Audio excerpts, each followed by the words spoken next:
Lesson 19: Trustworthiness.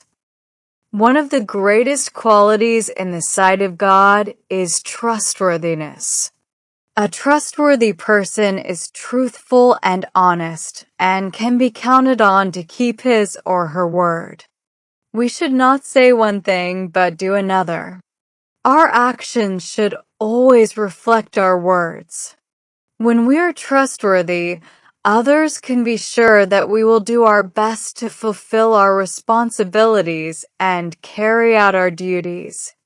In this way, people are able to work together in harmony, knowing that everyone will do his or her part.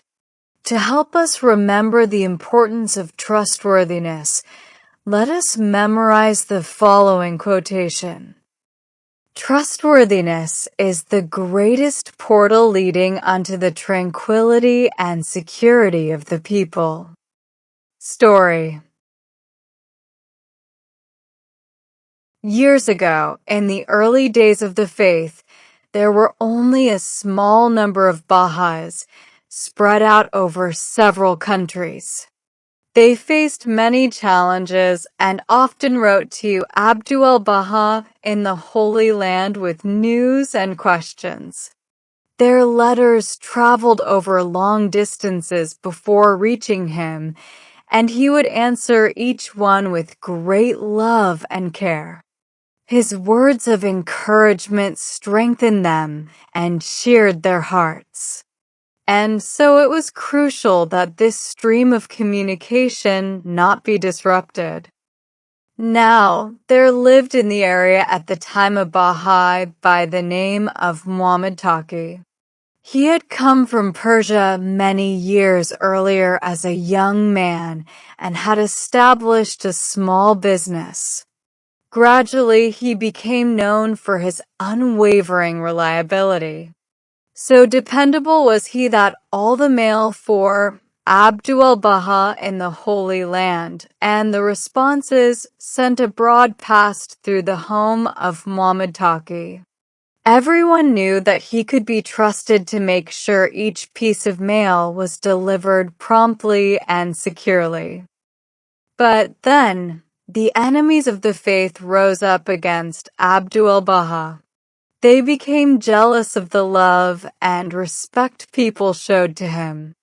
They hoped they could bring about his exile, or worse still, his execution. Spies were planted all around his house, and he was kept under constant watch.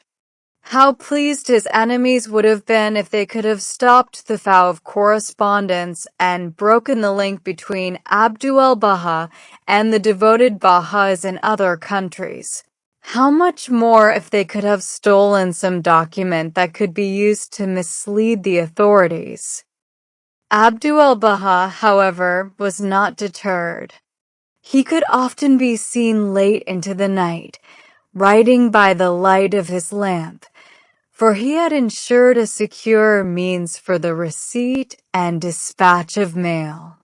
What do you think he did? You see, Abdul-Baha knew his enemies recognized the important work Muhammad Taqi carried out. They would no doubt try to intercept the mail routed through him. So Abdul-Baha sent Muhammad Taqi to a nearby place in a neighboring country where he was out of danger. Then others, whom his enemies did not suspect, carried in and out of the Holy Land all the mail to Muhammad Taqi.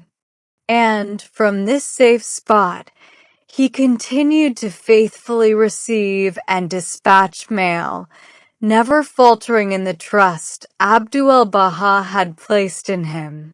So it was that, even in the most difficult times, communication with the Holy Land was never cut off and guidance continued to reach friends in the most remote places.